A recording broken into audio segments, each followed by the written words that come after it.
How to access cPanel Web Disk.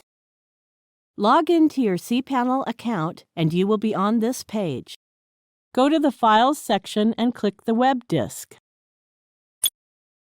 Scroll down to the table Manage Additional Web Disk Accounts. It enlists the web disk accounts you have created. Click the Configure Client Access. There are options for different operating systems. Select the one which you use. Click Download Configuration Script.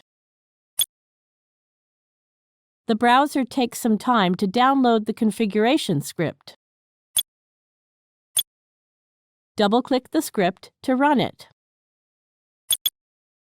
Click the OK button. Now enter username and password.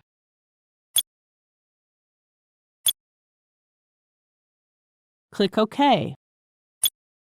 We have successfully mounted the web disk. We can treat it as any disk on a computer. There are already files and a folder on the web disk to show as an example. You can perform the various tasks on this file and folder. You can also add more files and they will be on the web.